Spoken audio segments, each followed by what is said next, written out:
Okay, I'll make it 9:30. We good to go? So Ian, do you want to take us live? Okay. So, welcome everyone to the South West London CCG governing body meeting. Welcome particularly to committee members and also to all those attending and to those who are watching live. The meeting is being broadcast live, but it's also being recorded for uploading onto the South West London CCG website. Members of the public who are watching are able to ask questions live, and we'll do our best to answer them at the end of the meeting in agenda item 11, but depending on the number of questions, we may or may not be able to get through all those, but we will do our best to do that. We have had some questions submitted in advance, and we can take those at the appropriate point in the meeting as well. I have apologies from Gloria Rowland, who is the CCG Chief Nurse and Executive Director of Quality. I've also got apologies from Bruno Meekings, who's our CVS representative, and Sarah Burns is attending on his behalf. Vasa, who is the Merton Borough Chair, is got to leave at 11:30, so here for all the key decision-making parts of the meeting, but we'll have to go early. So just to note that the declarations of interest register of members is available in everyone's papers, and then we have a glossary and acronym buster available on the CCG website for members of the public, but we will do our best to talk in intelligible English and use as few acronyms as possible. Not something we're always brilliant at in the NHS, but we will do our very best. So let's go straight to item 2 on the agenda, which is formally to note the declarations of interest and just to check with everyone that the register is accurate. Yes. Anything we particularly need to be aware of for items on the agenda? No. Okay. So let's go straight to the minutes of the last meeting from the 12th of May. So can I just go through those page by page for accuracy and confirm they're an accurate record of the meeting? So the first page, which is just the attendees, page 2, where we've got declarations of interest, etc., and straight onto page 3. So we had COVID vaccination programme, recommissioning AUK Croydon's personal independence coordinators, chairs reports, call out if there's any issues of accuracy, and then going through to the next 2 pages, record of all the reports, and then we had an item on the OD strategy and EDI approach. So people are happy that's accurate. There was one action which has been completed in terms of circulating the strategy delivery plan around OD to the governing body. So I'm taking those as an accurate record of the meeting. Yes, good. That concludes that. So that brings me straight on to item 4 on the agenda, which is the Chair and Accountable Officer reports. So there's 2 items under my section here. The first is about the South West London and Surrey renal service reconfiguration, which I know people are aware of, but I think just particularly to flag up for members of the public, this is the proposal that's come from the renal physicians at Epsom, St Helier and St George's to bring their renal services together, particularly to develop a joint renal unit on the St George's site. So a pre-consultation business case has been developed, and that includes an impact assessment, and there's also an engagement plan for this. This was taken to Committees in Common meeting of South West London and Surrey Heartland CCGs on the 22nd of June, and that was in public. And the PCBC, so the pre-consultation business case, was approved, as was the plan to engage patients and the public in the proposal. So I just wanted to flag that up to people. It's going to go to the South West London and Surrey Joint Overview and Scrutiny Committee on the 7th of July with a recommendation to take forward the engagement plan. That's this evening. It's not, it's now actually. Andrew, it's happening now. Thank you, yeah. Sarah. Time flies, doesn't it? So it's happening now. Hopefully they are going to agree to take forward the engagement plan. The second thing in my update was actually a report on the Community Engagement Steering Group, which is chaired by Susan. So there's text in my report on that. Susan knows more about that than I do. Do you want to say anything, Susan? Just to say that it's, I think it's working as a very useful forum with Healthwatch and CVS representation, and the presentations, discussion and sharing of ideas I think is bringing benefit to all parties. And I'd just like to thank all those who contribute. A number of the executive directors come, and it's a great opportunity to look at things across South West London and share experiences across the borough. We're meeting monthly, and it's great to have it presented through to the governing body so you're aware of the work that's been going on. Thank you. Thank you, Susan. And then, Sarah, we've got your section of the report, so the Accountable Officer section, and there's an item on Ics Transition, and I think you were also going to give a brief update on where we're at with COVID vaccination. Yeah, that's correct. Thank you, Andrew. Just on the Ics Transition, I should state that actually our development plan is a draft development plan, and it will be iterated over a number of months. But we have submitted our first draft to the regional office for them to have a look at, and we will be developing that, as I said, as we move forward. I think the piece of news that isn't in this report is that the legislation was published yesterday and that it will be discussed today in Parliament. So we are expecting before the end of the before Parliament goes to summer recess for that to be completed, in order that we can still implement for the 1st of April 2022. So that's the current position. On COVID vaccines, I think it's worth saying that we have done 1.6 million, or around about 1.6 million vaccinations in South West London, of which just under 1 million of those are first vaccines, and also the rest are the second vaccines. We still have a target to hit for South West London, which means that we have about another 90,000 vaccines to hit per week, but we are struggling, not with being able to deliver the vaccines, but ensuring that people are willing to come in and have their vaccines. As we're getting into younger cohorts, we are finding people less willing to come in and have their vaccines. So we're doing everything that we possibly can to encourage people to come in, and you will see that today the Mayor announced that he's offering people who can evidence that they've booked in for their vaccine some tickets to the final on Sunday of the UEFA Cup, and also some tickets I think he also has available to go into central London to one of the fan zone areas. So I would encourage everyone who's listening, I'm sure the world is listening, to go and get their vaccines.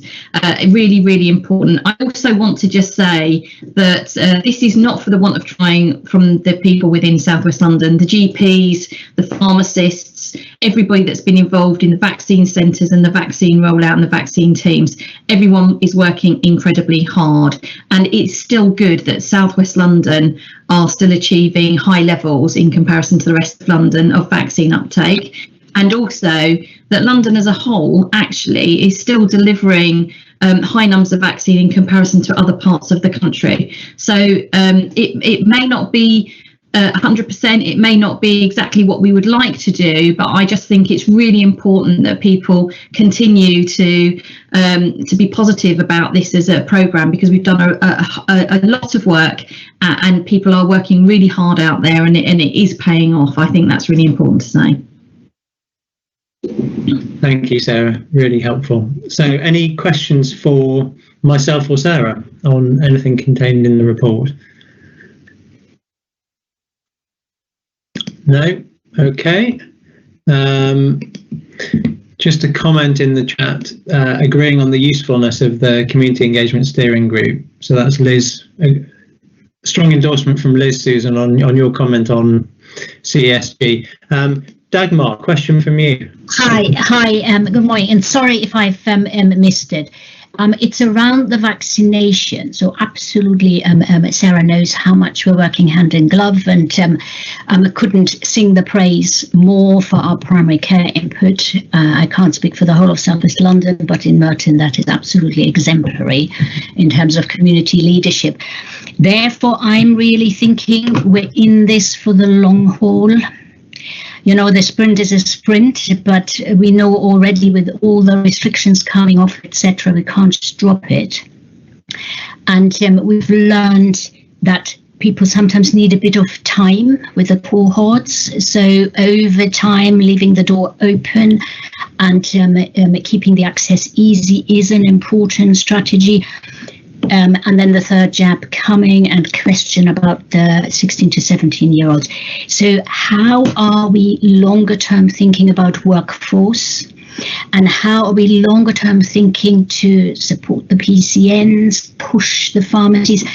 Because obviously it's a flat out job, and with the pressure on primary care. So I just wondered where that is discussed in terms of a sustainable workforce approach to this longer term aim and ambition we will find ourselves with. So should I come back on that, Andrew? And I will actually just ask Tonya to add to this, if that's okay, Tonya or Matthew. Firstly, 16 to 17-year-olds have not yet been announced, although that has been agreed nationally. They haven't said that we should be vaccinating those, so we await any national announcement. We don't know if that will come or not, Dagmar, but that is the position. If it happens, we will be ready to do it. I'm confident that we have the ability to deliver vaccines that in South West London. We are already planning for phase 3, so we are already planning for the for September onwards to make sure that we can deliver more jabs should we need to, and we're trying to align that to flu, because we do know that will also be coming. And we have got a team now, and we are not going to disband our team. So we will continue at South West London with the team that we have, and we will continue to focus on COVID and flu vaccines in an ongoing way, and other vaccines in an ongoing way across South West London. So I want to give you assurance on that. However, we still don't know yet what the phase 3 looks like, who's going to be delivering it, and how it's going to work. So I do think there is still some unknowns around this that we need to understand before we are really clear on what we need to do about that. Dagmar, Matthew's got his hand up, so I don't know if he wants to add to that. Yeah, do you want to come in, Matthew?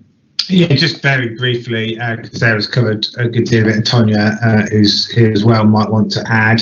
But just to say, we do have that piece of work that Sarah is alluding to in hand about, what the medium to longer term is. I said to a colleague yesterday, vaccination, it looks like it might be with us for a considerable time, and therefore we need to make sure that our infrastructure supports that. We've got Dalton in place as the director lead on this, and that's not going to just be for COVID, it's for vaccination, immunisation more generally, and we need to move to a more business as usual footing with thinking about stuff such as estates, workforce, communications, the model of care to roll it out, etc., etc. Some of that's not in our gift. Some of it is, and some of it we are progressing now, but we're waiting for final details about exactly what, how, when, and as soon as we've got that, we can pay that in. But I'd be confident that the infrastructure we've built, whilst it might need to change a bit, I think we've now got the expertise and the experience locally to be able to run whatever we need to run. So that would be my expectation.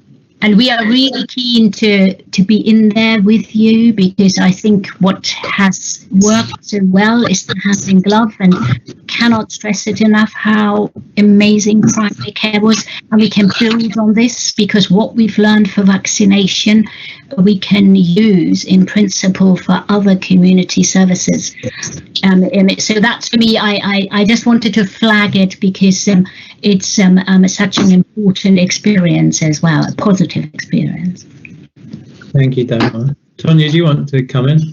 The only thing I would add is we have been talking to NHS England about relaunching the South West London Immunisation Board, which will be the umbrella to support all the immunisation programmes across the ICS footprint, and absolutely pivot towards those things you've just talked about, Dagmar and Sarah and Matthew have. And of course, within that, we would want local authority and public health representation. So you'll be being contacted very shortly around membership of that group, but that will be looking at workforce And as you say, making sure that you take the learning that we particularly had from COVID-19 vaccine and actually the innovation that we've seen that we haven't seen in previous immunisation programmes. So absolutely, Dagmar will be doing that and have your support in there. Would be great. Thank you. And then let's just go to Mark for a final comment on vaccinations.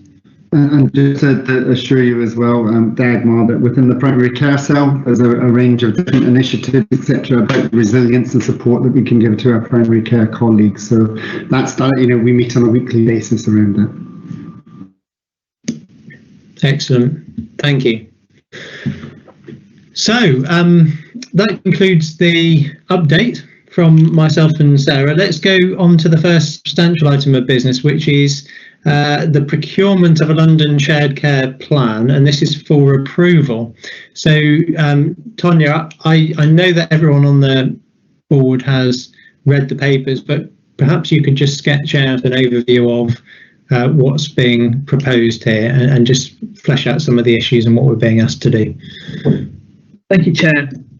As you say, the South West London governing body has been asked to agree that the procurement for a shared care plan solution can be initiated and agree that the decision to award a contract is delegated to the Pan London Collaborative Commissioning Forum. So this recommendation made by the Strategic Commissioning Group, which is chaired by Dr. Annabel Crowe, a GP from Hounslow, follows 9 months of stakeholder engagement, development and testing of a service specification and consideration of the outlined business case.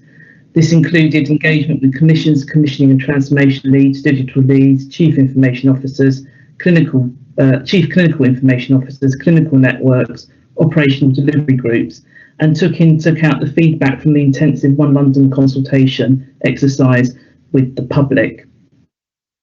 The outlined business case agreed by the Strategic Commissioning Group, endorsed by the London Digital Transformation Portfolio Board, and is based on market engagement, which assessed deliverability against the specification, development and implementation timescales and affordability, and market engagement identified a number of suppliers who could deliver the service specification within the financial envelope and required implementation timeline. As I said previously, when considering the approach to procurement, the London Group took into consideration feedback from the One London consultation, where participants said health and care organisations should join up identifiable information to support individual care, that health and care organisations in London should join up depersonalised information as part of a population data set to support positive care planning and health, and the consultation made it clear that Londoners wanted information shared between health and social care professionals to support their direct care. Specific consultation was conducted to determine what implementation, engagement and training support was required by users to ensure a digital care planning solution was used. Users stated that whilst the clinical wraparound service provided by Coordinate My Care has been valuable to engage GPs in the LAS, users wanted a different approach to training and engagement. Due to a more collaborative and multi-organisational approach to transformation, users want training, engagement and clinical governance to be co-developed and delivered through existing organisational training, local system and transformation programmes and existing clinical networks. Therefore, the business case recommends that the implementation programme is brought in-house, directed and led in partnership with Integrated Care Systems, London Clinical Networks and the One London programme. The recommended procurement, therefore, approach is to directly commission the IT solution under the technical leadership of the One London Digital Transformation Team and to bring programme delivery, engagement and adoption in-house, directed and delivered by a host ICS. It is acknowledged that changing the digital solution for care planning has several risks associated with it. However, these risks can be well managed and the benefit of improved technological solution outweigh the potential risks involved. And if the governing body approves going to procurement today, we would initiate the procurement from the 8th of July to allow mobilisation to happen before the end of this financial year. Thank you, and happy to take any questions. Thank you, Tonya. So I'm going to kick off before I open it up to other questions. So, firstly, from an individual member of the public, we've had a number of questions by email.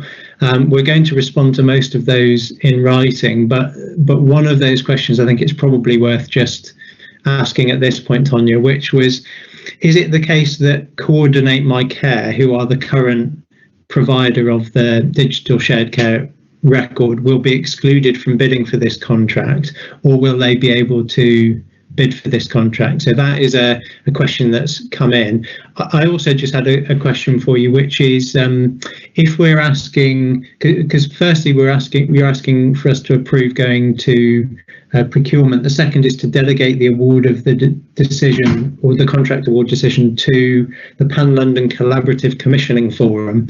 And I just wanted to check what that forum is and who's on it, and making sure that we've got the right representation and engagement in that forum from clinical leaders, that we've got the right kind of voice in this process in terms of patient voice, that we're thinking about the input of LAS, etc. So I wanted to understand if we're delegating that, who the forum is and how they'll be making that decision. Shall I get you to answer those two first, and then I'll open it up more broadly to questions? So I think it's important to say that no one is excluded from a procurement. We can't exclude people from procurement. So everyone is entitled to put a bid in. But we are using the London Procurement Partnership Dynamic Purchasing System, which is where most procurements are run through currently. And we notified all suppliers who responded to the prior information notice, which was published in March, were contacted and invited to join that system. And CMC received this notification and were encouraged to join, and they responded at the end of June stating they intended to join that system. Therefore, they will be enabled to place a bid in as part of this procurement. In terms of your second question, Andrew, the Strategic Commission Group is comprised of membership from clinical and transformation leads across all 5 CCGs in London, and of course when we put the panel together we will make sure that there's the right representation to make that decision. So there will be the membership of that group. It will be expanded to, as you rightly say, ensure that we have the patient voice and other partners such as local authorities on that panel. Thanks, Tonya, that's helpful. So let me bring in Naz. Hi, thanks, Tonya, and I know we've had several discussions over this as well. I think that I think we definitely need to go towards a much more robust IT solution, which is much more integrated with current systems, with the trust Cerner systems as well as the GP practice systems, so that it automatically updates that shared care plan as we go along. My concern is to make sure we don't lose the clinical element of that shared care plan development. So I don't mean the front end, which is what the clinicians and the patients see. I mean the back end, which is to go with the procurement element itself. So as time goes on, we need to make sure that the clinicians are really involved within the back end element of the development of the shared care plan as part of the winning bid, so to speak. So I understand the IT bit of it, but let's not lose the clinical aspect of it as well, please. I think you're absolutely right, Naz, and I think that's one of the reasons for bringing the training support into the in-house, to enable that really strong clinical voice and engagement in the development of the solution. So I absolutely agree with you. And yes, Andrew, I saw your comment. LAS will be also important on the panel. Thanks. Nicola? Yeah, so sort of aligned to that really, but the usability of the system for the people who have to use it on a daily basis is really, really key. So, it has to be, technically very effective. As Naz says, it has to be kind of, clinically robust with all the right clinical governance in place. But it just has to be really straightforward to use for, GPs, ambulance crews, patients, all the people, all the care homes and in acute care, because the reason why CMC hasn't always been welcomed by, universally is because people have found it difficult to use. So it's not the concept of doing it, it's just actually, it's very, very time consuming and you just need it to be really smooth. So I hope that we get plenty of input from all those users, as well as the kind of technical and clinical expertise as well. Thanks, Nicola. Pippa? Thanks, Chair. So we had a look at the finance of this at the Finance Committee, but there were some clinical issues that sort of came up. So I agree with the previous comments from the GPs on the group. I think the area of risk for me, Tonya, was, so I absolutely agree with us going down this pathway, was the transition period and the once it's agreed that we move something else, how we transition from what we've got to what is going to take over. And that's, I think we really need a very good process in place to make sure that that's in place.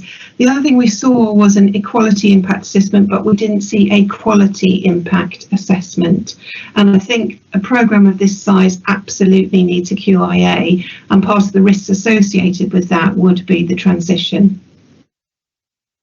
Thanks, Pippa. Let me come to David and then Tonya, I'll let you respond. Thank you, Anna. I just wanted to note that this went through the Finance Committee on the 29th of June, and we did approve the business case with the caveats that Pippa has picked up, but also the two clinical representatives on the Finance Committee had a number of points to make around that Naz has noted on. So we did approve it.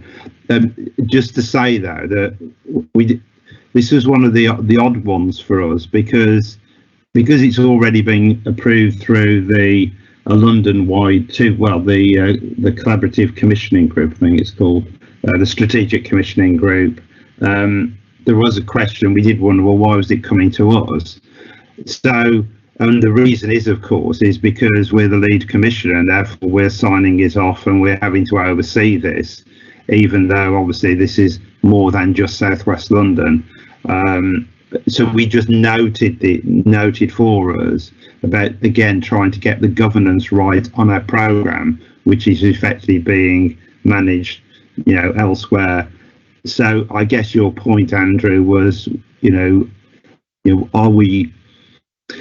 what decision are we actually making? If we're approving this off, does it then all get delegated, or does at some point, when the final decision to award any contract has to be made, does that then need to come back through our governance processes? And maybe perhaps Tonya, what can just clarify that point for us? But we did approve the business case.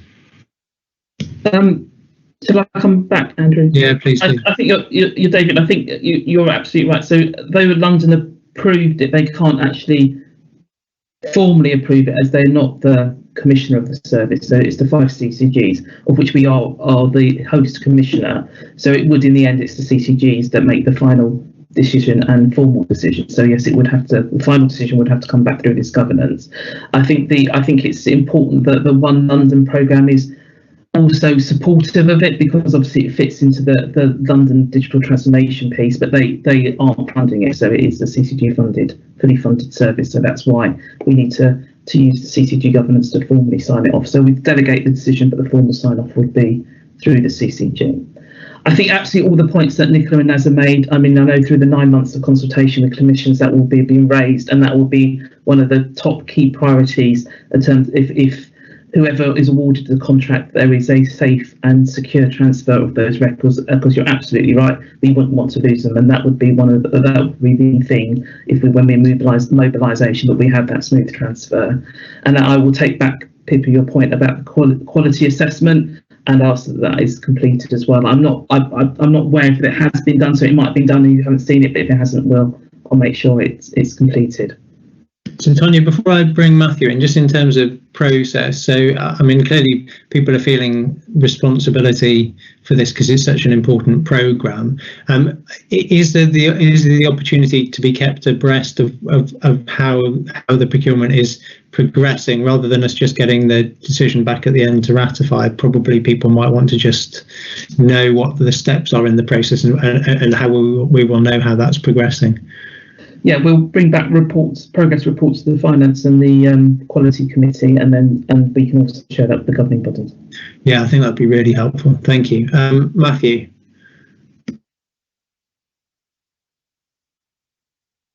Matthew, you're muted. That's always a good start. Thank you, Andrew. And yeah, I mean, I think important programme of work, which I'd be supportive of.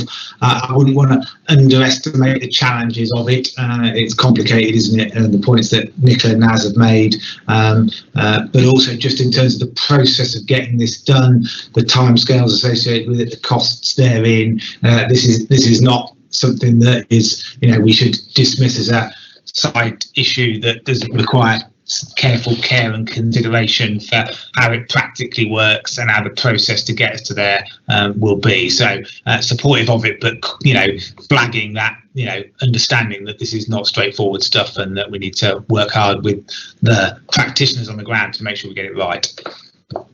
Thanks, Matthew. Agnello? Thank you, Chair. It's unfortunate that the first time I saw this was in the papers of the governing body.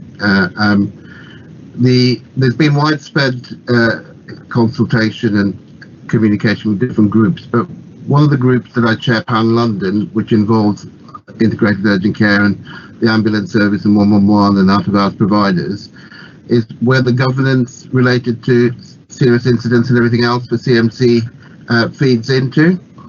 I don't think I've been consulted formally or the group in terms of the procurement.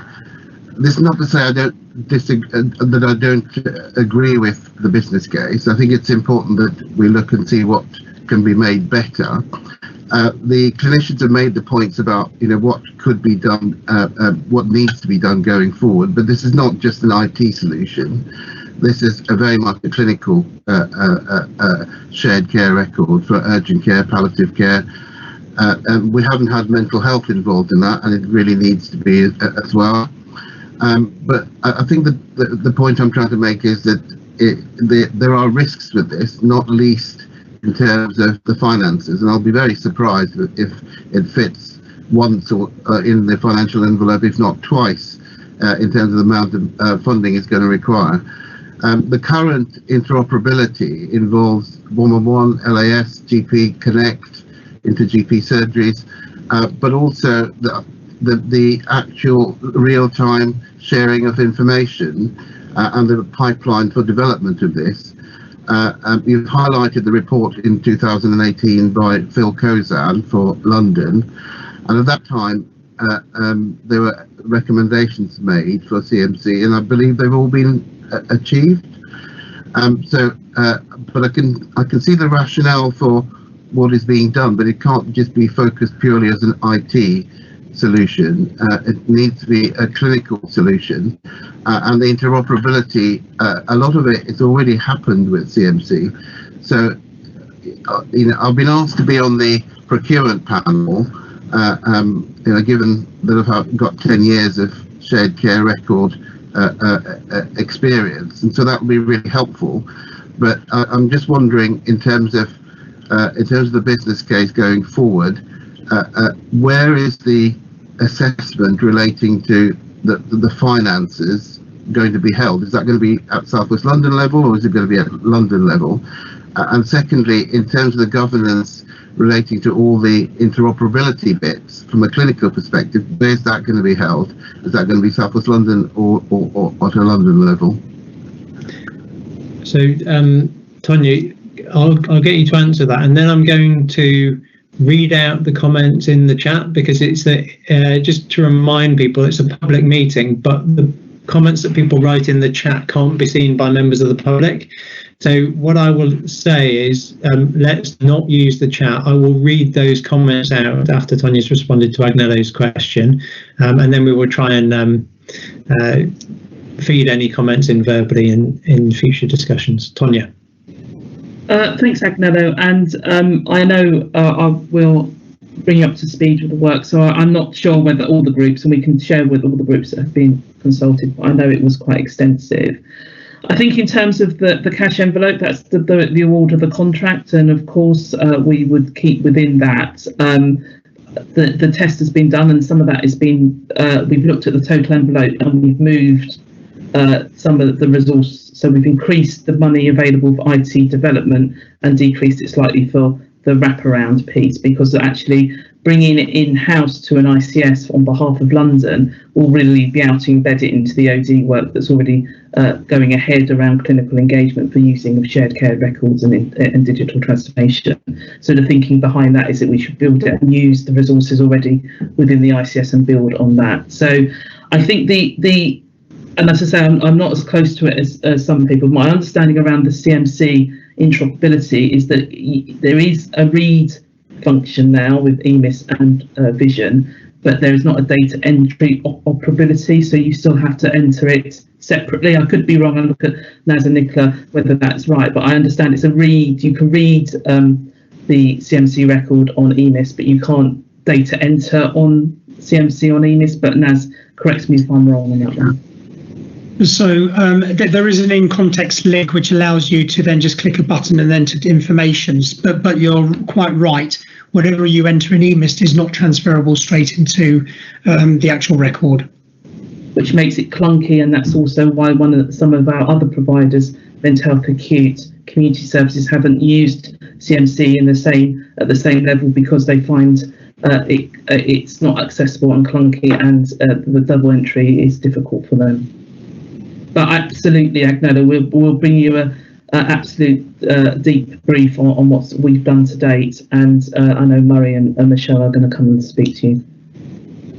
So thank you, Tonya. I'm going to read out the comments in the chat, and then we've also had a question in from someone watching who is from CMC. So I'm going to just flag that up to you as well. But let me read out the comments in the chat.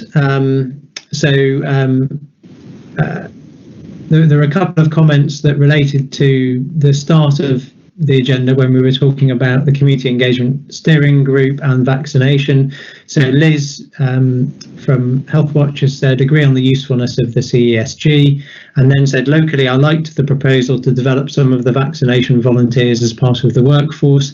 Will the Immunisations Board be looking at this? I don't expect a response now, Tonya, but you could respond to that perhaps outside of the meeting. I just flagged up to you, Tonya, that it was important London Ambulance Service were involved in the coordinating my care, the shared care record re-procurement. Naz said, I wouldn't want to lose the good work done by CMC and the thousands of plans that have been produced. Nicola says, I agree, Naz, the transfer of the content of the existing plans is key. And then Sarah Burns, who's representing CVS, said, will this digital data sharing solution sit alone for CMC purposes or join up for other data sharing purposes? So maybe you could answer that. And then I'm going to play in the comment from CMC, which is that because they're not a digital provider, they haven't been able to, they're not a digital supplier, they weren't able to continue because they couldn't be on the DPS, so they're not able to bid for this. So I guess maybe just a comment from you, Tonya, on that as well, in terms of what can be done about that and how that affects the process. So first of all, the question from Sarah, which is a digital data sharing solution, and then the question specifically around CMC. So absolutely, the shared care record would be joined up for other data sharing purposes, and that I think that feeds into the feedback we had from the One London consultation. So the shared care, yes, it will join up for other data sharing purposes. In terms of it's difficult for me to comment on CMC as on that basis. It's a decision for the bidders, not for the CCG, though of course bidders often join in partnership and bid with other people to do a single bid. So that's the only comment I could make on that one. So there are options, or there were options open for CMC. Yeah. Okay. Thank you. Right. Any other questions or comments, or can I move us to make a decision on those two requests of the governing body? Yes. So the first request was for us to approve initiating the procurement of a development partner for a pan-London shared care plan. Are we happy to approve that? Can I see yes? Anyone not happy? Is that unanimous? Yes. Okay. And then the second ask was for us to agree to delegate the contract award decision to the Pan-London Collaborative Commissioning Forum. So people happy to agree that? And is that unanimous as well? Yes. Sarah, you've got your hand up. So can I just check, we're not actually delegating the decision comes back to us, but they will make the recommendation. That's correct, isn't it, Tonya? Can I just check that? Yeah. Okay. So delegate the ability to recommend the panel process. I think if we just say we're delegating the panel process, and then they'll make a recommendation back to us and we will make the decision. Okay, so we'll just change the wording on that for the record if we can, and just check then people are happy with that. That's yes. Good. Okay, so those are both approved. Thank you, Tonya. Really important piece of work. So let's go straight on to the next item on the agenda, which is for information, and this is to give you sight of the planned agenda for the AGM that is due later this year. Sarah, did you just want to quickly talk through that? Yes, sorry, right. So this is for the AGM in September, and what we have decided to do again this year is to do this virtually. The decision that we made at that point, when this was before the rules changed, and actually at the moment the rules are still the same, so we don't know until after the 12th what the national decision will be around public meetings until after the 12th. However, this was very successful last year when we did it virtually, and in some ways it's more open to more people because you can join something virtually from any part of South West London. Sometimes it's quite difficult for people to travel all over the place, and sometimes people will feel uncomfortable about travelling. So I think it's the right thing to do. So all we're asking you to do at the moment is to note that we have set this up and that this is the agenda, and seek your approval to going ahead on this basis. Thanks, Sarah. And I realised the reason you weren't quite ready for that is because I skipped agenda item. Yeah, you did, but that's okay. That's okay. We will go back. Desperately trying to just change the order, but I did it unintentionally. Thank you for going with it, Sarah. Thank you for pointing out how flustered I looked. Right. But we've started, so let's finish. So people's thoughts on the AGM agenda. Any observations, questions, comments on that? No, I mean that was for information, so you're informed. Susan. It was only an observation that was made that it sort of links back to the annual report from the members of the Community Engagement Steering Group, how great it was to see a lot of the work that's been done across South West London in terms of public and patient engagement, and just to make sure that is emphasised in any of the presentations that come through at the annual meeting. That'd be helpful. Susan said we can make sure that we do that. I think that's really good feedback. Okay, so we shall proceed with that agenda as planned. Any further thoughts or comments people have, please do feed them into myself and Sarah. Right, shall I take us back to agenda item 6, having done 7? This is the annual report and annual accounts. So this is for information, It has been already approved at the Audit Committee on 10th and 14th of June. So we've approved the accounts and the annual report. So this is for us to note, but also an opportunity for us to just pull out any key issues and discuss it more generally as a full board. Sarah and James, is there anything specific you want to flag up in relation to the accounts and annual report? And probably I'll come to Paul as well as chair of the Audit Committee just for any questions and observations. So I would just like to thank everyone for all of the work that they have put in, from the constant engagement team, from the finance teams.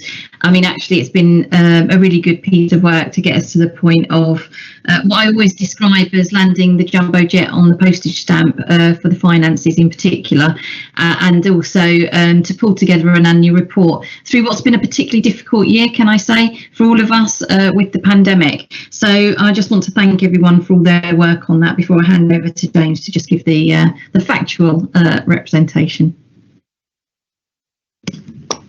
So James, over to you. Yeah, and just to say that this is for information. So they were signed off, I think, finally on the 14th of June, an unqualified opinion, and we broke even as we notified the governing body, so there were no changes to the accounts. And interestingly, across the system as well, we managed to balance across all the South West London system as well. So again, that's all been confirmed with our partners. But given this has been reviewed at Finance Committee and Audit Committee, I'm happy just to take it as read, to take any questions that people have. Thanks, James. So Paul as chair of Audit Committee, and then David as chair of Finance Committee. Anything to add to that? Hi, Chair. Just to confirm what James just said. Obviously, we signed off on June 15th with an unqualified opinion, and I would echo what Sarah said. It's been a fantastic effort from all around in the circumstances. Plus, obviously the pandemic, 6 new organisations coming together, and I think that the fact we've met all our targets and it's an unqualified opinion is a tremendous achievement. So just to reiterate, as we did at Audit Committee, thanks to James and Neil and the teams for delivering on this, and I think it's a fantastic achievement in year 1 of the CCG. I don't have anything else to say, Chair. Thank you. No, nothing from me to add to that, Chair. Thank you. Okay. Thanks. So any questions or comments from other members of the board? I mean, I think I would just echo what people have said, which is phenomenal job on the accounts and managing the money this year, but also phenomenal job for everyone working in the CCG, the work which is reflected in the annual report. It's been an incredibly challenging year, and I think people have really gone above and beyond to deliver incredibly for our population. So my personal thanks to everyone in the organisation for all the work that's reflected in those 2 reports. And anything else from other members of the board? No. Okay. Right. So we've noted that. Let's move straight on then to item 8 on the agenda, which is update on planning and the final planning submission. So Jonathan, we've had this to look through ourselves, but do you want to just pull out the key points, because we're asked to note and consider this? Thank you very much, Andrew. So this is a plan for the first 6 months of the year in large part. So we're already halfway through this this planning period. There are some areas that are longer, like mental health, and the entire year, but it's mainly a plan for the April to September 21 period.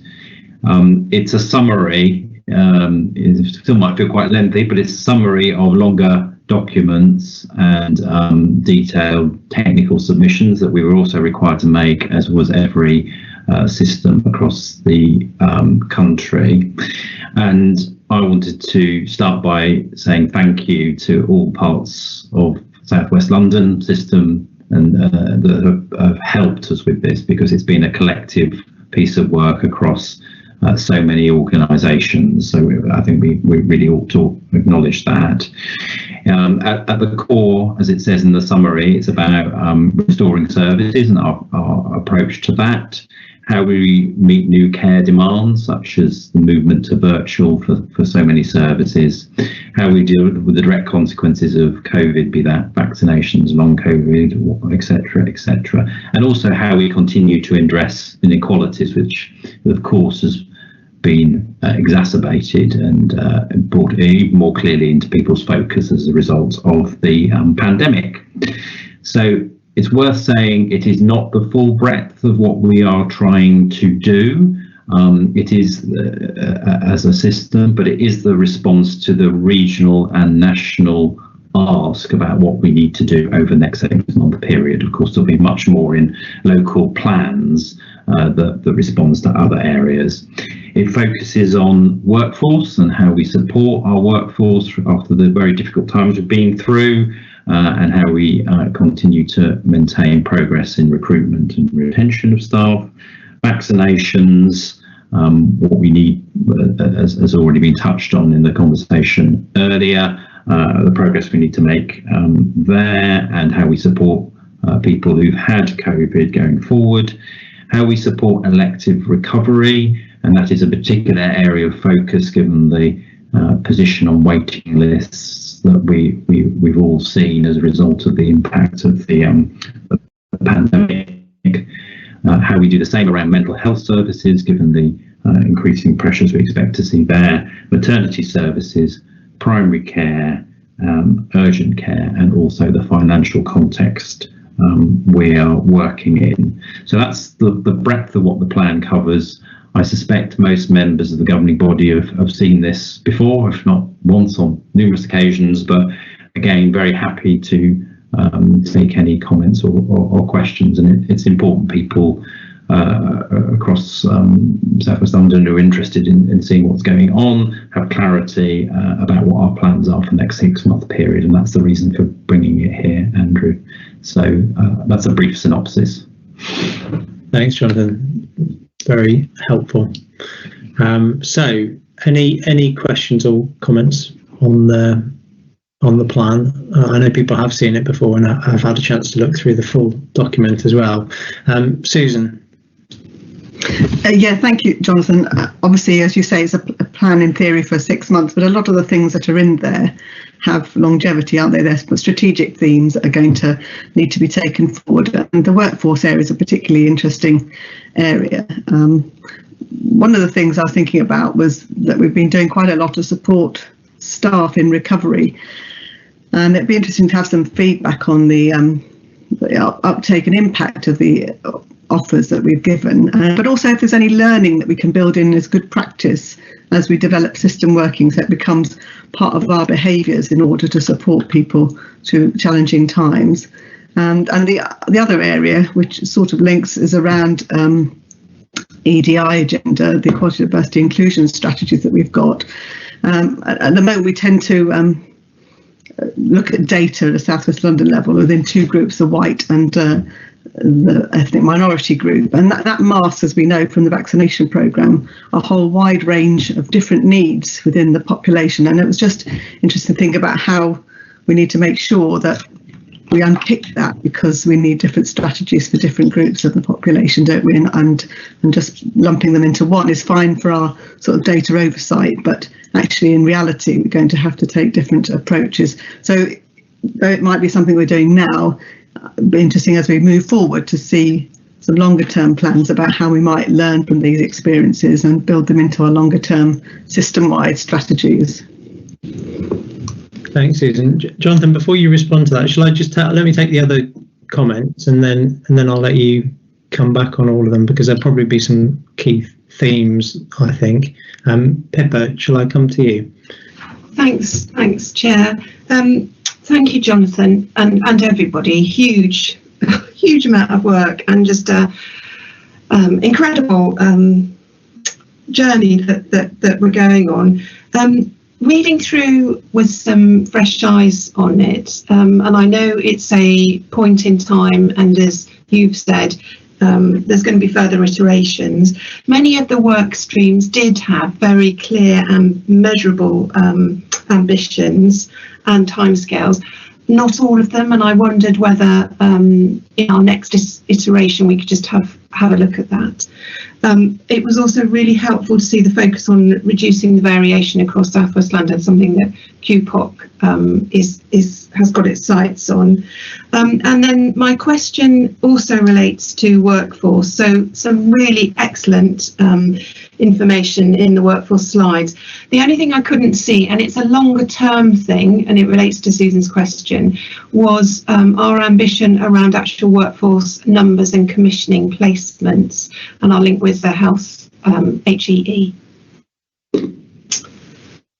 Okay, and then let me take the final comment question from Liz, and then I'll come to you, Jonathan. I don't know whether Karen wants to come in on workforce as well.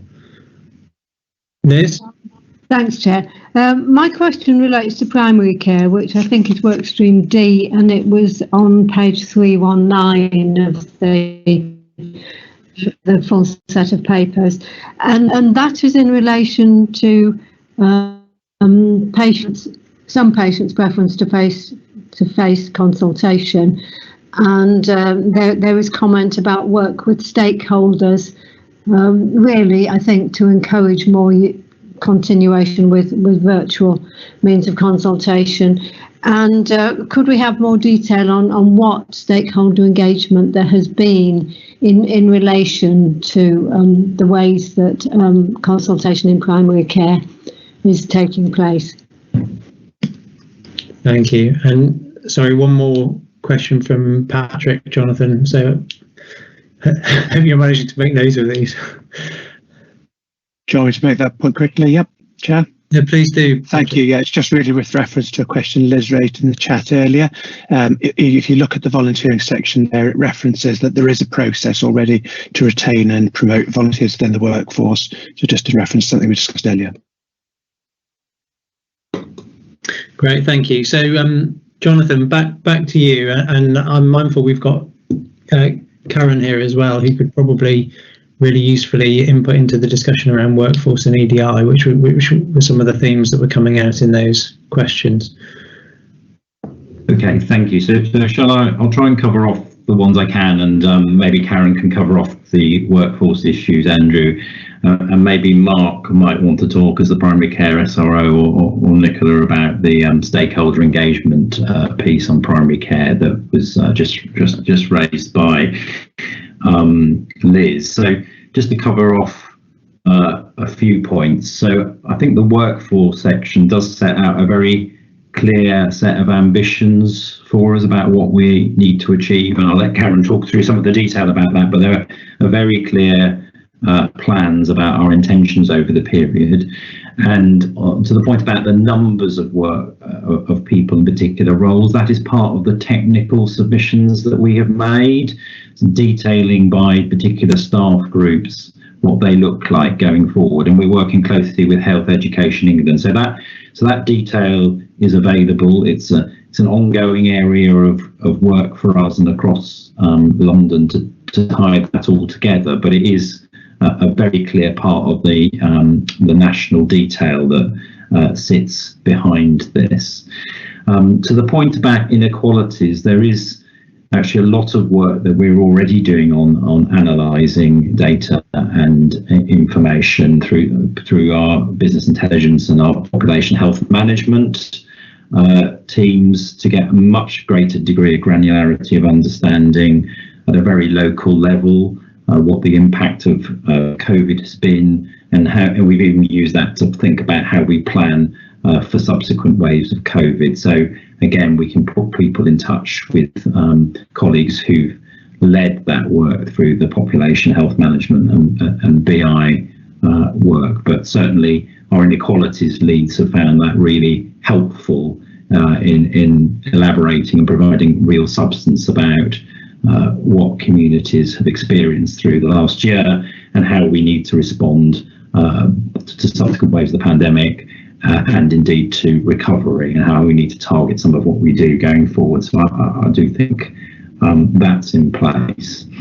We've also talked about, or Sarah and I have had a conversation about how we build planning into the future and try and build this as more of an ongoing cycle rather than merely a response to sort of national or regional planning asks. And part of that, I think, is trying to set clear system ambitions going forward. So I'd quite like to expand, say, what we've done around elective recovery, where we have set very, very clear ambitions into other areas that are set out in this plan. Obviously, there's a choice about whether we would submit those at a national level and be monitored on them, but certainly as a ICS, I think they're really important that we set our own internal objectives about what we would like to deliver as a system. So just to, given that really helpful point that was made, I wanted to flag we are trying to build on what we've done here to set out local system ambitions for each area going forward, and I would see that as something that we need to do over the coming months.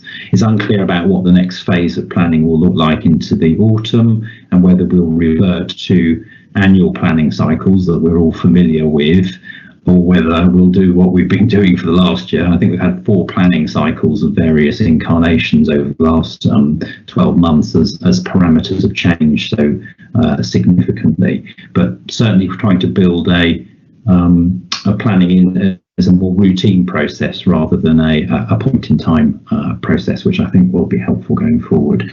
So that's probably all I wanted to say in response to the other questions, and Karen, I'm sure will want to comment further on the workforce slides after all the work that's going on there, and then maybe Mark or Nicola as the SROs could talk a little bit about stakeholder engagement around primary care to Liz's point. Thanks, Jonathan. So Karen.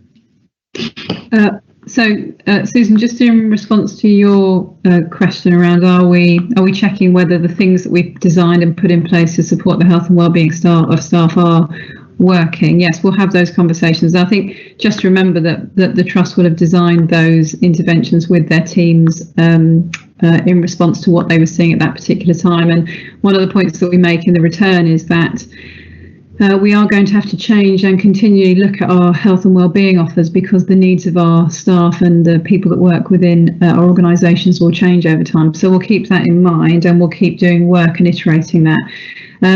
I think one of the things I would say though is we're working through an idea at the moment about a big workforce conversation where we look at, with the system, we look at not only what would we have to do to make this an absolutely fantastic place to work for people, and then we'll be talking to obviously people across the organisation to understand that, but also what is the workforce of the future that we need, what are the roles that we need, and how might that differ from today. So I think we are, I haven't yet finished the design of it, but I'm just working through an idea of a kind of a big workforce conversation, how we have that across South West London, and I think that will pick up not only the current needs of the people that work within our services, but also their future needs and wants, as well as then what staff, what skills do we need, etc. What new roles might we have?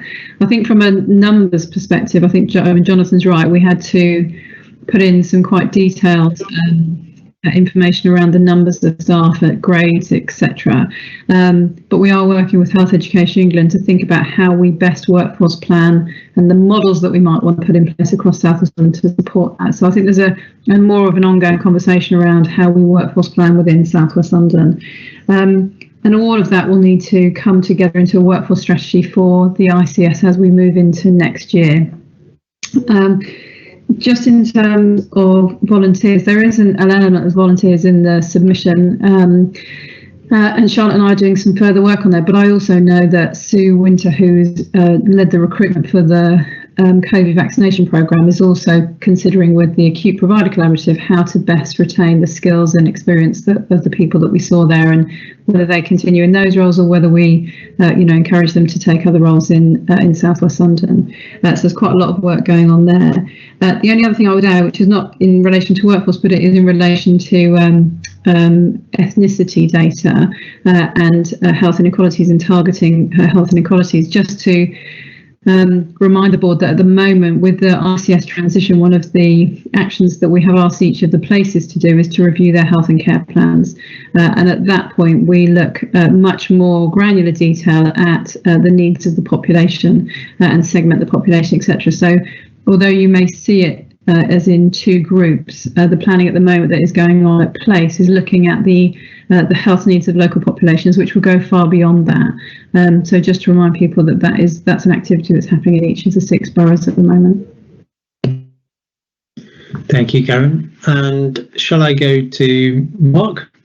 Or Nicola? Shall I chip in? Thank you. Thank you for your question, Liz. It's kind of clearly really important in general practice that we ensure that, as we change our systems through this kind of chapter of the pandemic, yet another chapter of the pandemic, that we understand what it is that patients are experiencing. So we've had already kind of a range of approaches to understanding what people are experiencing. So just a few examples.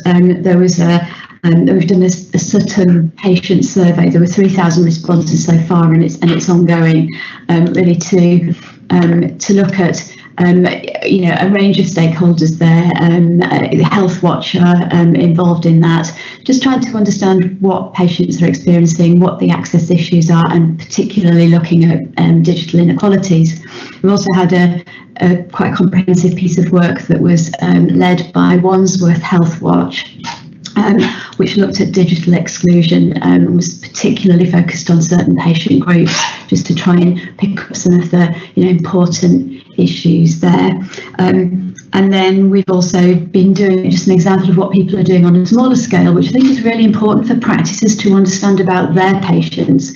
There was a practice in Wandsworth who did a survey of their over 65s to see what their particular issues had been like during the pandemic. And the results of that have been circulated only yesterday, I think it was, to all practices in South West London, because we don't all have to repeat all of these surveys to understand what the general things are and what the issues are that people are facing.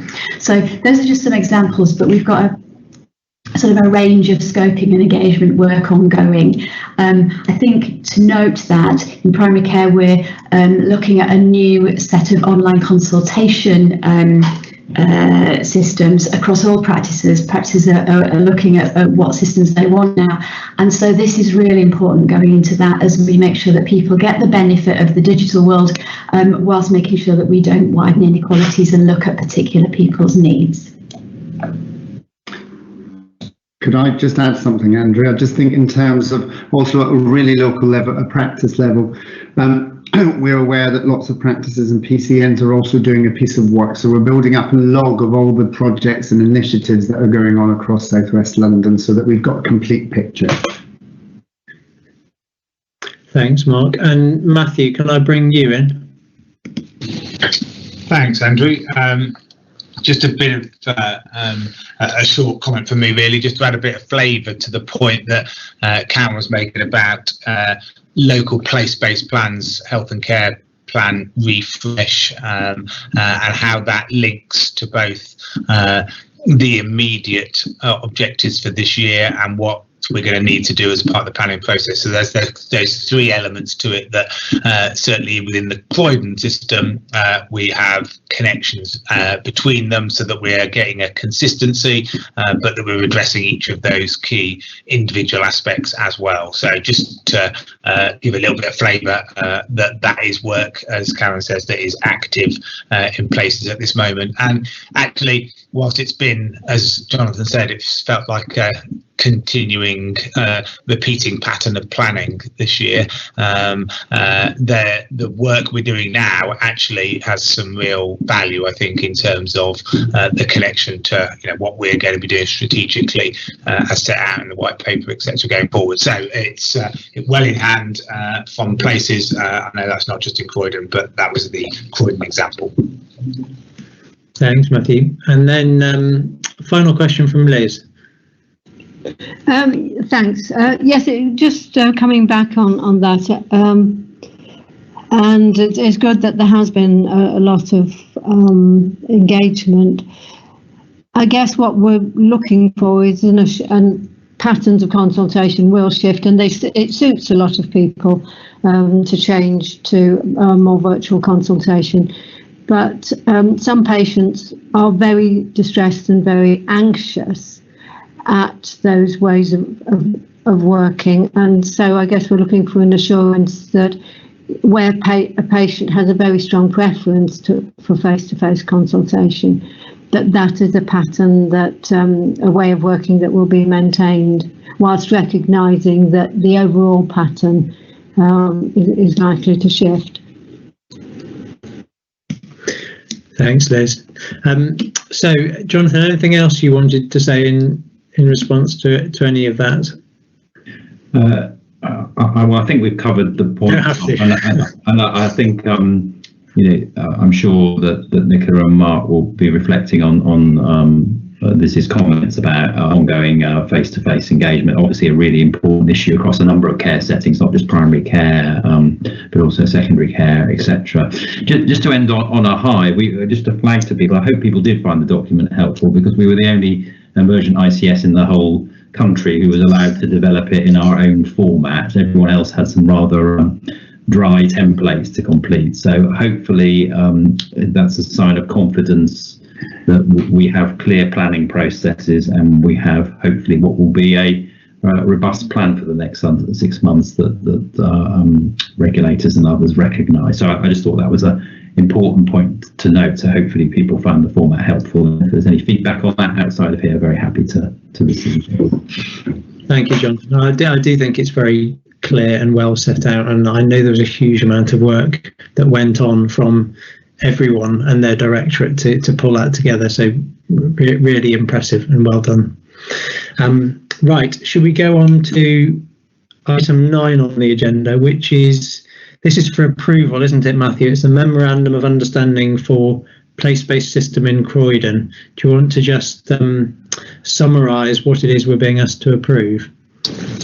Very happy to, Andrew, and thank you for having this on the agenda. I will be brief, but we have had in Croydon for some time now a memorandum of understanding between the Trust and what was Croydon CCG for our place-based working, sets out the governance arrangements, importantly the joint posts, and how we manage the collective resources within Croydon, mindful of the fact that within that there is protected investment arrangements for primary care and also for mental health provision as per national guidance. So the MOU we've had in play runs out at the end of last month in June, so we're looking to now roll this forward, mindful of the fact, of course, that things are changing. It's changed since we created the original MOU, and going forward, we'll obviously need to make sure that what we have in Croydon fits with what we'll be developing as a South West London, and I would hope, based on the conversation we've had thus far, that this can continue in a similar vein, because we think we're ahead of the game, but obviously we will have to be cognizant of the things that are coming down and that we'll need to implement whilst maintaining our own special way of working to deliver the best for our patients and the best opportunities for our staff. So it's really here to continue the work as we've got it at the moment, cognizant of changes and the flexibilities that we'll need for that going forward. Happy to take any questions, Andrew. That's probably as much, because I could go into lots of detail about how it all works on a day-to-day basis. I don't think this is the appropriate forum for such a conversation. Thanks, Matthew. So are there any questions for Matthew, or any comments or observations? From my perspective, Matthew, it seemed very straightforward and really just about continuing what you're doing and the really sensible integration work that you've been delivering. Thank you, Andrew. I don't know, Agnello's on the line as well. Might be worth just making sure that I've not missed anything from a Croydon perspective. No, that's fine. I think you've covered it all. This is continuing what we've been doing and building on that. Good. And if you're both happy, unless anyone else has any concerns, I might move quite quickly to get us to approve that. Anyone concerned about this? Everyone happy to approve? Yep. Okay, so shall I just formally do that? We're approving that as a board. Thank you, Andrew. Yes, good. Well done, thank you. So let's go straight on to section 10 on the agenda, which is the committee updates and reports. Paul, I know, had to duck out for 20 minutes, and I don't think is back yet. He's back, Andrew, I've just checked. He's what, sorry, Ben? He's not back yet. No, okay. So let's come back to audit. Should we go straight on to Finance Committee? So, David, to you first. This is to note the Finance Committee report. Yeah, thank you, Chair. This is the committee met 27th of April and 25th of May. We also met on the 29th of June as well. I think the main issue, is one really we'll get onto the finance report around the spending in this year and some of the risks that are emerging. So we'll come back to that then. But at this stage, I think it's really just to note the report. It's pretty self-explanatory, but happy to take any questions. Okay. Unless there are specific questions on the report from the committee, shall I suggest that we go on to James to deliver the finance report, and then we take any questions or discussion in the round on finance? Yeah, thanks, Chair. It's early days for us on the finance, so we've submitted, as I say, a break-even plan for the first half of the year, which is what we were asked to do, and we're on target on that as we go. The one area we are starting to see some pressures on, and it's picking up in the early figures from month 3, is CHC. So we're doing a bit of deep dive on that ahead of month 3, which we'll take to Finance Committee, just to understand what's starting to happen there, given where we're coming out of the pandemic, and see whether we think that's a trend or just a blip on that. So that's the biggest area of risk on months 1 to 6. Just to build a little bit on the planning conversation in the second half of the year, we'll have to do a financial plan for what we now call H2, which is the second 6 months of the year. And we're starting to get some messages coming out on what that might look like and how we move back into a new financial regime going into the new year in 22-23, if people can think that far ahead. But clearly the NHS has been given a lot of extra money to get itself through the pandemic, which has been welcome and necessary. Clearly that's going to start having to turn round now, so I suspect over the next couple of months we'll start to need to think ahead as we move into H2 how we manage some of that slowing of the money in the second half of the year and into next year. But as I say, we haven't got any clear guidance, but that's probably going to be the direction of travel. What we don't quite know at the moment is what the pace of change will be, so we'll feed back through Finance Committee and back to future governing body on that. Apart from that, I'll take the report as read, Andrew, and happy to take any questions. So let me open it up. And any questions for James or David? I know Finance Committee have clearly been through the finance report, and it was helpful to get your comments up front. David? Anything else? David, back to you. Just this one point, because I was going to say in a normal year, we haven't had one for some time, but we would clearly, what we'd be looking at is a full year budget, and we'd be reporting on our forecast outturn for the full year. And as James said, we're not doing that. All of our numbers that we are reporting and will continue to report is just for the 6 months. So it's this is where James says the first half year, and then there'll be a budget for the second half year, but we don't know what that's going to look like. And clearly there are then some financial risks that we will need to manage through the course of this year. I only make that point because it's one that's going to crop up every single board meeting that we have. We're looking at it around there.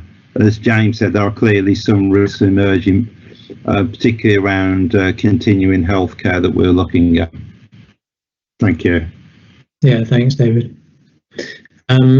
Matthew. Thanks, Andrew. Yeah, just on the back of David's point just now about the second half of the year, I mean, I'd just add briefly to the point that the risks inherent in that, I think, are not insubstantial, depending upon what it is that the second half of the year parameters are set as. So we've done some modelling in Croydon on the basis of what we think might happen, and if it's a 4% efficiency saving, which is possible, I've heard on the grapevine, but not anything formalised as yet. That's £7.5 million in Croydon in the second half of the year from a standing start. And I wouldn't want to underestimate the challenge of that with everything else that's in play for the rest of this year. Now, we have kept a financial discipline in Croydon, as I know others have as well. So it's not that we are, unaware of this challenge or indeed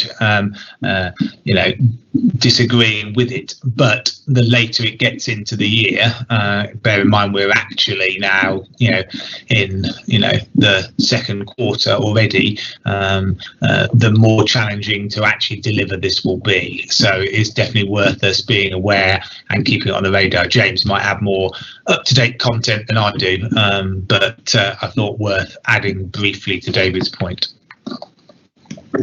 Thanks, Matthew. Did you have anything else you wanted to say, James? Well, I mean, I can't quote numbers because I've heard different numbers, as I'm sure Matthew has on that, but I think it is going to be a challenge. But there are certain things that we need to start to look at. So there will have to be a focus, for example, on how we get back to some of the ways we used to work before the pandemic, and obviously that's a challenge with what's happening with rates at the moment, which there are far better people qualified around this table to comment on than me. So it's going to be a very, very difficult balancing act. And as Matthew said, we have kept good financial discipline, but we're going to have to make sure that we've got that going forward as we move into H2 and into next year. And it's that pace of change bit is the key. There will be less money. It's the pace of change by which the NHS goes back to previous funding commitments is the bit that we don't quite know yet. Thanks, James. That's helpful. So anything else? Sarah Burns. Thanks. I've got a couple of questions that I've been asked to raise by Bruno in his absence. And his first is the CCG considering the possibility of resuming board meetings in public in non-virtual formats this year? So Sarah, that question, let me take that at the end of the meeting in the section for public questions, because I think it's a general question. That's fine. What was the second one? The second one, I don't know if this is the right period either. It's, will the CCG be expressing a view in relation to the current DHSC consultation on bringing the upper prescription payment age in line with the statutory retirement age, given the measure could have an adverse impact on pre-existing health inequalities among some of those aged 60 to 65? So let me come back to those at the end of the meeting in the public question section. Thanks. Wrong time, sorry. No, that's fine. At the moment, we'll focus the questions around the committees that we're going through, and then I'll come back to those two general questions at the end, and I'm sure we can give you an answer. Okay. Can I move us on from the Finance Committee to the Primary Care Commissioning Committee? So we've got Susan here, who's chair of the committee, and you're going to give us a verbal update, Susan, is that right? Yes, hopefully the notes are self-explanatory, but what I wanted to draw your attention to was the feedback we've been having about the increasing pressure being felt by primary care to recognise the massive amount of work that's happening in the community as the move to service restoration takes place. And it's clear that we need to ensure that primary care has the resilience to play its part. It's an essential role, really, within the system, and looking at alongside the priorities of all the other players. Also to note that since that meeting, we've had further urgent discussions to ensure that primary care have access to resources to help reinstate escalation plans to address any new surges. But really, I just wanted to, on behalf of the governing body, really thank primary care for all that they're doing and recognising the pressure that they're under, and that we need to work jointly to make sure that they're as strong as they can be, really, in this very difficult time. But thank you. Happy to take any other questions. Thanks, Susan. I mean, I think that the pressure on primary care is a pertinent one, and it is reflective of broader pressures across the system, particularly around urgent care. And it might be that the point to have a discussion around that is when we look at the performance report, Jonathan, and we look at urgent emergency care performance. Maybe we can have an in the round discussion just to understand what we're doing as a system for that, because it's about looking at the pressures on primary care, but also on A&E and 111 in the round, I think. Mark, do you want to come in? It was just really to add that we don't see the pressures in primary care in isolation, and that we are working with our acute and community colleagues as part of a kind of joined up plan for surge and pressure. Yeah.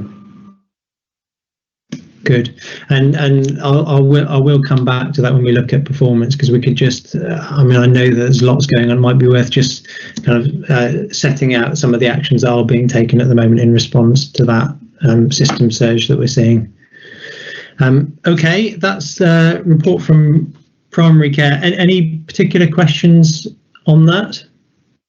No? Can I move us on then to Quality Performance Oversight Committee? So again, we've got a written report, but Pippa, I'll come to you as chair for a verbal update and comments. Thank you, Chair. So we met on the 9th of June. So I'll highlight a couple of things in the report. So we looked at the performance report for month 12. So I'm not going to take a lot about this because Jonathan's report coming up is a more recent one. But just a couple of things. So we noted the good progress that had been made on the breast screening service, and you can see the further ask that we've made around that, but it's good progress so far. We picked up the issue with ECHO and accessing ECHO, and again in Jonathan's report there's some further information on that and some validation work that's gone on, so I think that's important. And we also picked up this was fairly on the 12-hour A&E waits for people with mental health needs down in Croydon. And again, I think that might well be something we need to come back to in Jonathan's report later.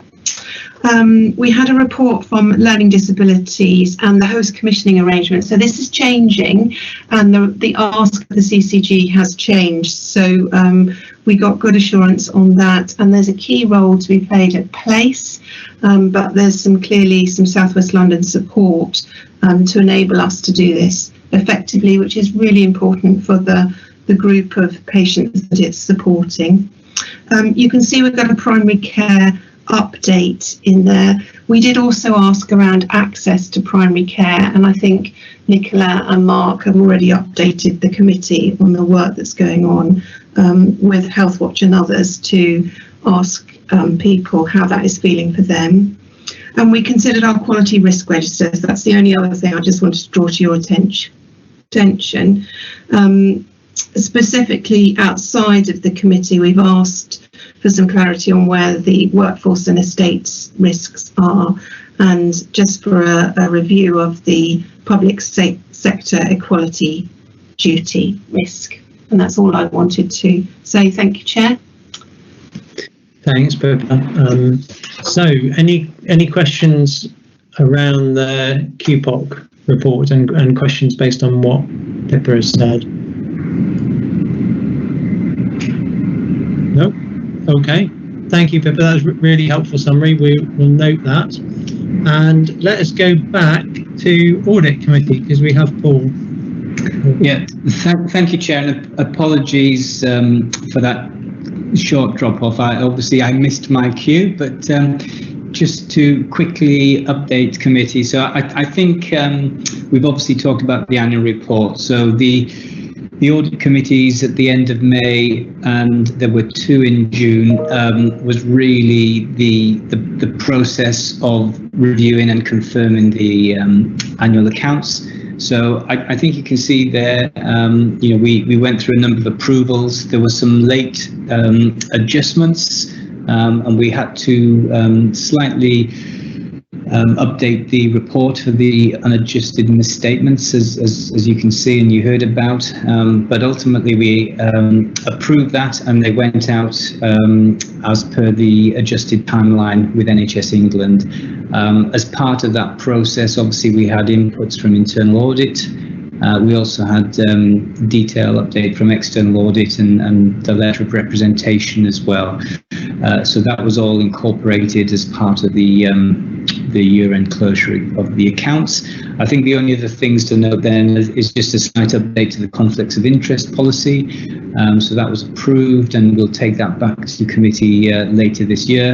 And then there was just the standard business assurance framework update. And again, the audit committee noting the risks on behalf of the CCG. I think that's probably all I want to say, Chair. I'm happy to take any questions, but I think we've covered most of the issues about the accounts closure and reports earlier in the committee. Thanks, Paul. So, are there any questions on audit? No? Okay. Let's go on then to the performance report. So, Jonathan, over to you. Do you want to just pull out the key issues that arise from the report? Yes, thank you very much, Andrew, and obviously build on Pippa's earlier conversation as feedback from the Quality and Performance Oversight Committee too. So I think it's worth noting the report as we enter a new financial year has some new indicators in it. So, for example, the faster diagnosis standard for cancer, actually telling people whether they do or don't have cancer within 28 days. So for allaying people's concerns when they don't have cancer, as well as getting those treated who do. So just to note, there are some new metrics as we enter the new year to consider. And this is, of course, the report on sort of formal constitutional standards. So it tends to be a month or 2 in arrears, but I'll give a little bit of a flavour building on the points that Pippa and others have made about where we are now. So ongoing strong performance against the key cancer indicators. I think very good performance also around planned care, so elective outpatient diagnostic procedures over the first quarter, exceeding the plans that we set ourselves for elective recovery. I think that will get more challenging as those plans get more pressing over Q2, but really good progress in Q1, and I would like to say thank you to the immense amount of work that's going on in providers to ensure that we're delivering BAU rates at business as usual rates, that is, in comparison with last couple of years ago before the pandemic, at a really high level. So and therefore continuing to treat patients who waited a long time quickly. So we have the lowest number of 52-week waiters, for example, in London. We need to make further progress. We committed to that through the planning round, as we talked about earlier, but really good progress and ahead of trajectory there. We also, I think, are continuing to make good solid progress on mental health, improving position on dementia diagnosis standards, and though performance did fall short of what the original plan was for last year, hardly a surprise in the context of the pandemic, and I was very encouraged to see more people entering treatment than where it was the case a year ago as we look at the position now. So I think the sort of key areas of performance challenge are those brewing, as people have talked about across the urgent and emergency care system. And as Susan has already mentioned, that extends from primary care through 111 services, and as Matthew has mentioned, into hospital services, and that pressure's real, with a quite rapid actual return to levels of attendances that we would have seen pre-pandemic in a number of trusts on a number of days, putting particular challenge on them at that point in time. And also considerable variability, for example, in our 111 service, up to 100% variation day on day on the number of people calling the service. So really, challenging times for people to plan in terms of delivery as well. Matthew may want to say more on this, but on the mental health issues at Croydon, a lot of work going into place. Matthew and I have spoken about that in the last week, and we've talked about how colleagues from South London and Maudsley Trust, working together with colleagues in Croydon, will continue to ensure we have focus there. We have invested significantly, about £1 million in a mental health assessment unit in Croydon that's due to open in the coming weeks. So there are further steps being put in place to help manage patients effectively, but these are knotty and difficult issues that we continue to face. So Matthew, I'm sure will want to say more on that. But just on the broader point about urgent emergency care that we talked about earlier, Matthew and I co-chair the South West London Urgent Emergency Care Board, which has the 4 local A&E delivery boards working within it. And that is a really useful forum. We're meeting about weekly at the moment to focus collectively on what we can do and how we can collectively respond to the challenges we face. So just to give some illustrations of the work of that group. So we've been talking about what more we can do to support around primary care and additional escalation and capacity there, how we support people through good communications to choose access to services appropriately. We're seeing quite a large increase in sort of minor injury and illness presentation rather than patients who are likely to need hospital admission. So what more we can do there. We also, as the Royal College of Paediatrics has been saying in the press recently, seeing quite a large number of children coming in, and whether the support networks are there for young families in the way that they were pre-pandemic, I think is questionable. And the Royal College has also made some clear recommendations on how we might support people to access other forms of care when they have young children who are sick. We've looked at our IAP service for improving access to the psychological therapy service, and for people with low level or relatively low level anxiety issues who are using urgent emergency care services, whether we could use capacity in those services across our six boroughs. We continue to think about what more we need to use in terms of the interventions put in place through the pandemic around community to support people staying out of hospital and support people going home as quickly as possible too.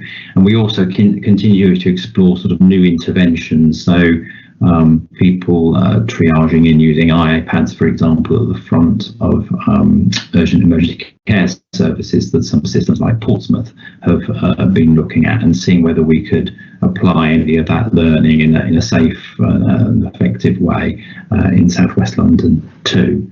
So I've tried to sweep in, Andrew, the comments made earlier on urgent emergency care and say what the UEC board, and also address Pippa's point around mental health weights in Croydon, as those have come up earlier, but also hopefully give a flavour for where we are in performance terms collectively, and some of the real strengths in that, as well as some of the ongoing challenges we're facing. So I hope that's helpful, and I see Matthew's already got a hand. You might want to contribute a bit more on the UEC elements. Yeah, very helpful, Jonathan. You dealt with those earlier questions and comments very effectively as well, so thank you. Let's go to Matthew. Thanks, Andrew. Again, I'll try and be brief to build on comments already made, and I'd concur with Jonathan. I'll start with the general and then I'll go to the mental health specific on the urgent emergency care pressures. We are, I think, having good system-wide conversations as well as conversations in individual places. We've been very clear that there's not any value in having a competition about which part of the system is having the most challenging time. It is all significantly busy down the urgent emergency care pathway, and we're better spending our time thinking and working together to identify how we can address that than trying to say, well, it feels busier here than it does in place X or Y today, because even if it is true, it will probably change again the next day. So let's not get into that space. And I think fair dues to colleagues right across the system, that's not where it is. And those conversations have been constructive and positive. And we have a further follow-up on Friday where hopefully we'll start to put some of the practical implementation elements to some of the discussions we've been having about what we can do, including supporting primary care, secondary care, and of course mental health, and in a seamless fashion. I'll try and therefore just comment back on Pippa's flag about the Croydon system's mental health weights. I mean, it is a significant concern for us. It's definitely one on our risk register. Pippa will know we've had a relatively recent CQC inspection, which we've been doing work on the action plan and making good progress on that in terms of some of the operational aspects within ED. The sort of additional point to that is the mental health assessment unit, which, as Jonathan says, is very close to go live. That again will not be a panacea in and of itself, but it's another element of a range of mechanisms that we need in play to support those patients with mental health needs in Croydon, of which the number is significant and getting bigger, both on a CAMHS perspective and an adult perspective. That is not the preserve of Croydon alone, I know that, but historic issues and size and challenge of some of the population that we serve makes it feel more acute in Croydon, and that may well be actually true as well as just a feeling, and so that is an area of very detailed work, both for Croydon Health Services, but crucially SLAM, who are obviously our mental health provider, and we are working with them on all of those matters just to reassure Pippa and the rest of the governing body. Thank you, Matthew. That's really helpful. So are there any other questions or observations about the performance report? No? Okay, so we have noted and discussed that. Remuneration Committee has not met in recent months, so there's no report from there. So we have noted all the updates and reports from the different committees, which brings me on to section 11, which is public questions. And now, Sarah, I shall come back to you. Do you want to do those one by one, and we'll answer them for you? Yeah, that's kind. Sorry, I got a bit out of sync there. The questions are from Bruno. The first one is the CCG considering the possibility of resuming board meetings in public on virtual format this year? Good question. So who shall I get to answer this? Sarah, Ben? I can answer it. I mean, it's similar to the AGM answer actually that I gave earlier, which is that we pre-booked in the rest of this year to do this virtually when we were uncertain what the position would be. And actually it works very well and it's accessible for people. So we're going to continue to the end of the year with virtual governing bodies. And Liz, did you want to come in on that particular point? You've got your hand up. Not on that particular point, thanks, Chair. Okay. Sarah, do you want to come in with your Sarah Burns? Do you want to come in with your second question? She knows she's here.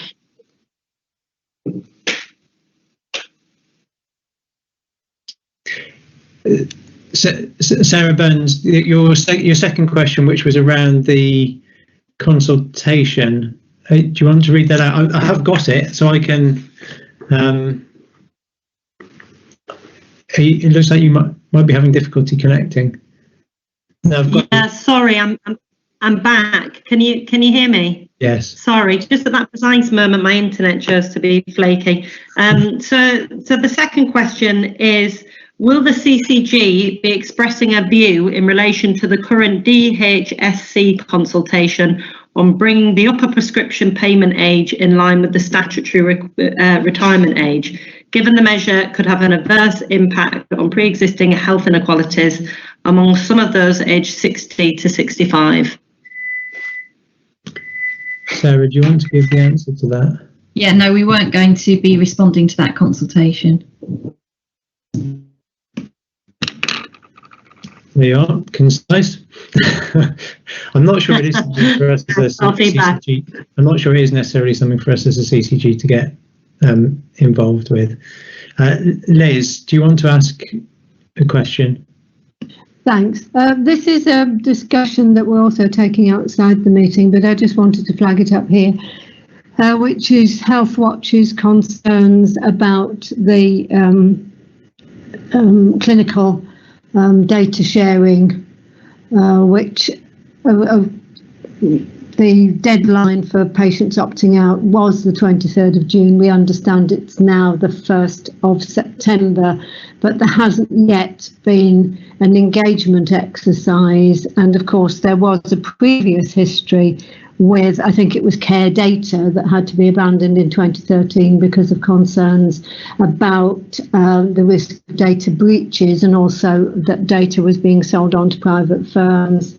And because of concerns expressed, that had to be really aborted, for want of a better word. Health Watches and Health Watch England are supportive of having a data shared, but there hasn't been sufficient consideration and there hasn't been engagement with the public.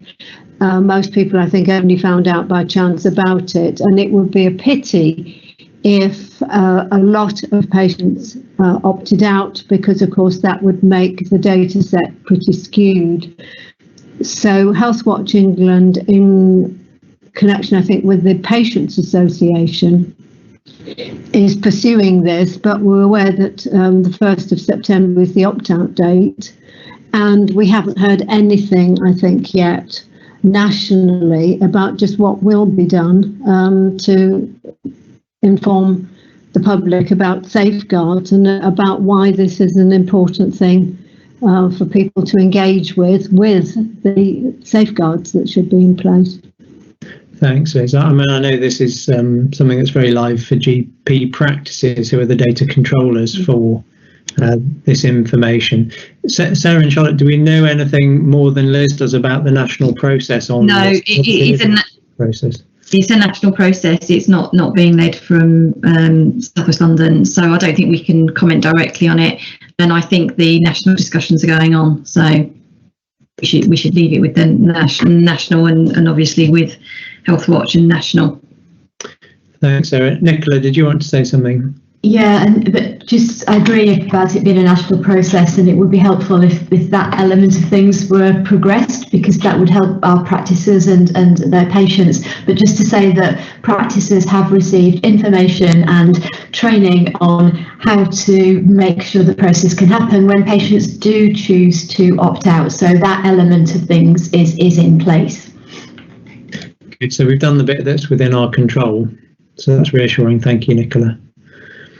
Okay, Ben, I don't think we didn't have any other public questions in advance, did we? And we've not had anything else come in during the meeting, as far as I'm aware. Can you just confirm that for me? Yep, that's correct, Andrew. We haven't had anything further.